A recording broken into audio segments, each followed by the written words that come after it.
Ani here tonight. We're going to do the pocket mask tutorial for Mississauga First Nations homemade mask project.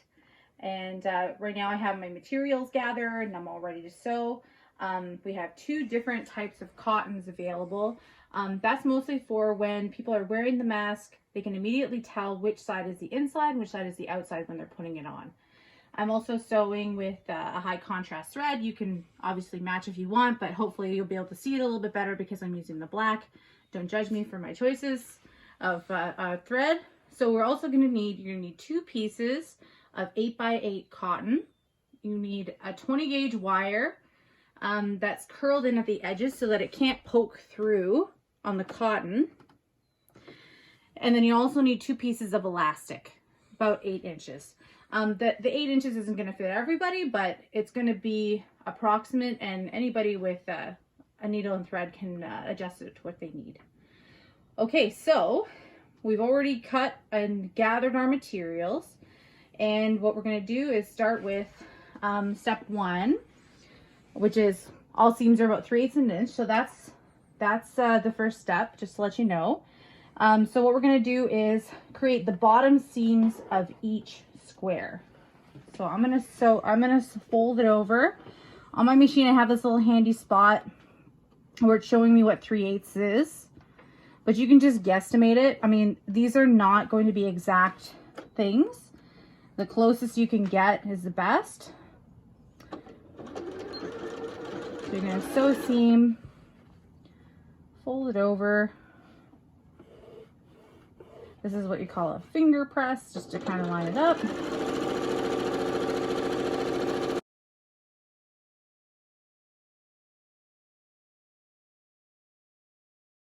Now you have 2 pieces. I folded them towards the wrong side of the fabric. So here's your right side, here's your wrong side. Now what we're going to do is you're going to place your right sides together, and you're going to make sure that your seam that you just created is at the bottom. This is now the bottom of your mask. You're going to line it up. And then this here is going to be the top of your mask. So now these are together. Now you're going to make a little bit of a mask sandwich. And again, you don't have to be exact with this, but what you're going to try and do is about 1/2 inch away from each side. You're going to make a sandwich with the material and pin it in. Now I tried to use clips with this step and it's not very helpful because the pins, you can sew up to them very close, whereas the clips you gotta let go a lot sooner, and the elastic moves away from the edge of the fabric too quickly, and then you can't sew it properly, and it's just overall kind of a mess. So I've only been using just 1 pin on each side,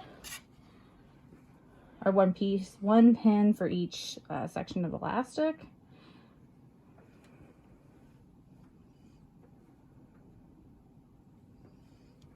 And like I said, you're not trying to be perfect here. You're just trying to get it in approximately the right position. What's going to happen, like if you get it a little too far in, what's going to happen at the end is you might have a spot where you're making your pleats and they end up being a little bit too thick. And then you kind of have to, your machine's working a little bit harder. But otherwise, it's not really a big deal. Okay, so that's our mask sandwich. Now you'll see the bottom sides are together. You got your pins on each piece, and this is the top here. And you can see the elastics are faced in towards the middle. We want to make sure we're only catching them on the outside edges.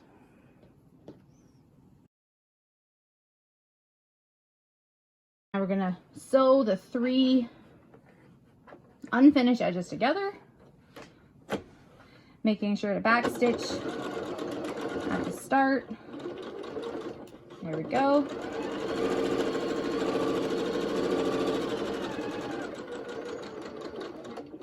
If you feel like you want to, you could also backstitch over the elastics just to give them a little bit of extra support.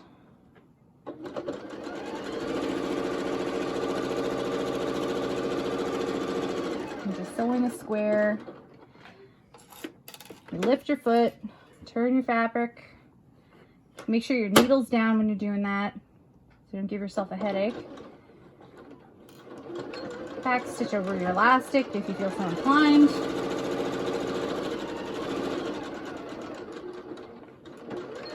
Back stitch over my elastic and a back stitch over my edge. Okay. So now we're going to clip our corners, and we're going to, what I've been doing is kind of just clipping a little bit right here just to even it up at the bottom of the mask. Just right there. And clip your corners just right here. Doesn't have to be perfect. Just get rid of some of that bulk.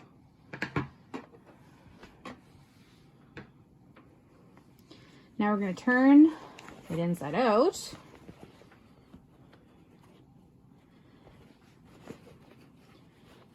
Poke your edges out best you can.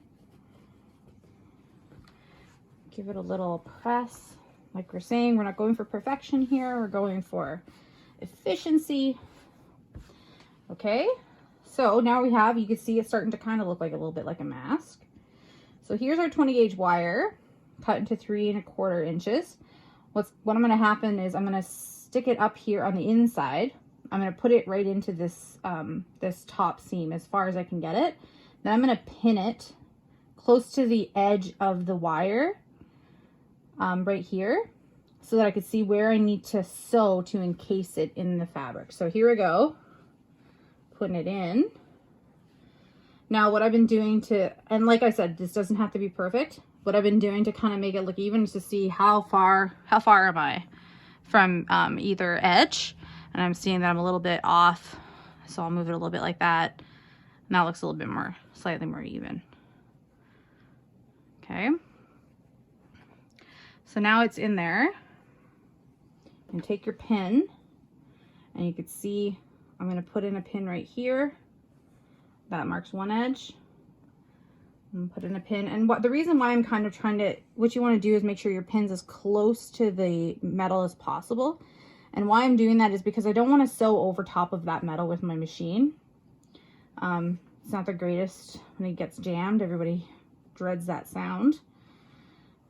Okay, so there's my 3 different pins in pinning my nose wire in place. And so now what we're going to do is sew 3 edges, 1, 2, 3, to encase it.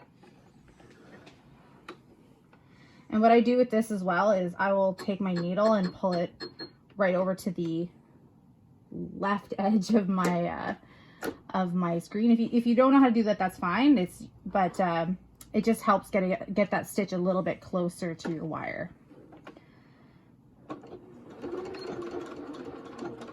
Back stitch. I think that's far enough. I'm going to turn my fabric. Pull my pins out as I go.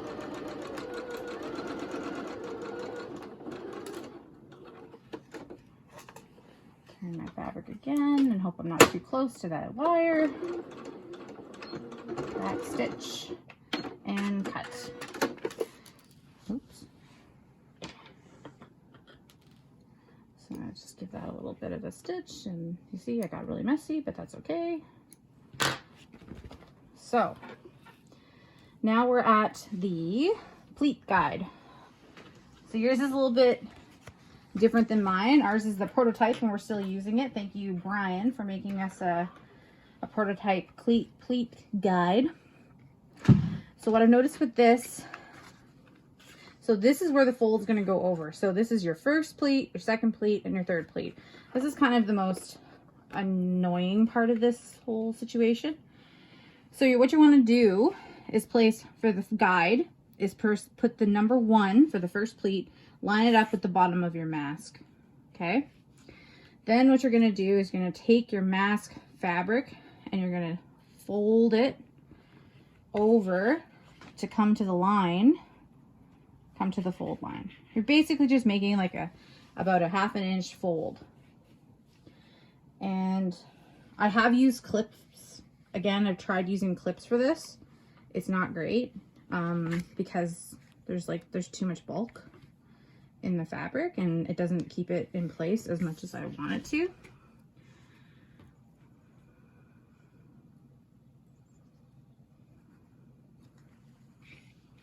And like, you can play with this a little bit to make it more even too if you're like not seeing the results that you want.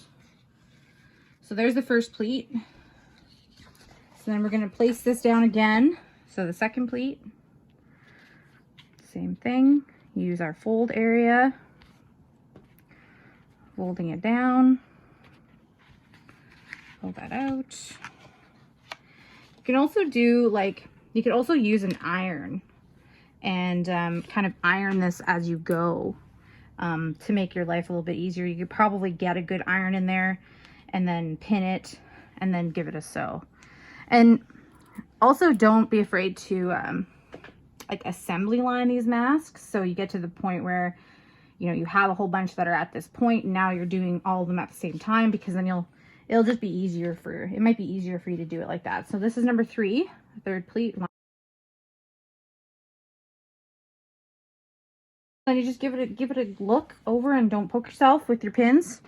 Make sure it's, you know, it's looking kind of square. Make sure that it's not, because I was having a problem where I was kind of getting an angle on them. So once you get to this point, you're just going to sew from the top towards the bottom on each side to just lock them in place. And this is actually the last step of your mask.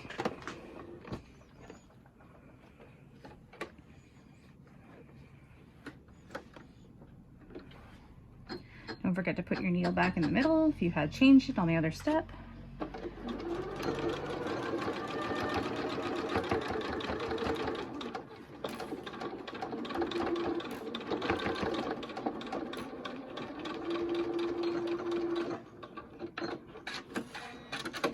Okay, there's one side.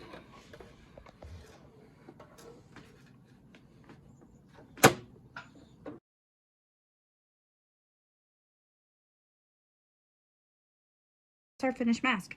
So you'll see here, this is where your nose bend is, so you know, people will kind of bend it like that. And then we have here open for a pocket for filters. They do make large style filters, like and then they'll also be able to accordion style it. And I'll, like, obviously don't put on all of the masks you make, but I'll put this one on to show you what it looks like. So see, it's covering my nose. And you're getting a good seal in here. It's kind of covering my face. And then the nurses, and we're going to make theirs a little bit bigger so that they can cover their mask, because that's what they've been using it for. But in general, that's how you make a pocket mask. Gretch, we'll see you in 2 seconds to do another kind of mask. All right, so we're back here again. We're going to show you elastic method number 2.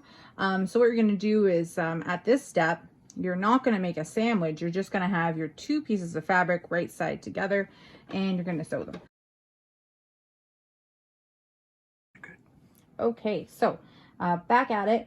So I've gotten the nose piece in, and I've pleated and pinned my mask. Now I'm going to flip it over, and I'm going to take my elastic, and I'm going to kind of pin it on each corner like that. And it's just a little extra thing to sew when you're doing up your sides. And now you're going to want to make sure to back stitch over top of these, just to make sure that they're secure, because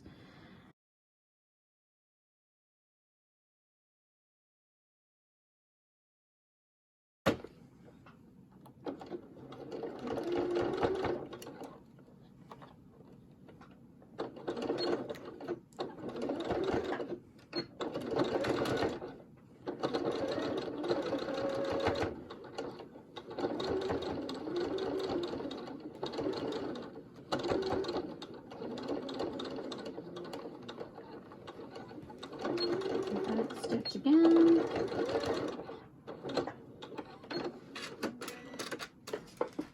Okay. Ooh, don't throw your pins all over. All right, so, and then that's how it ends up looking.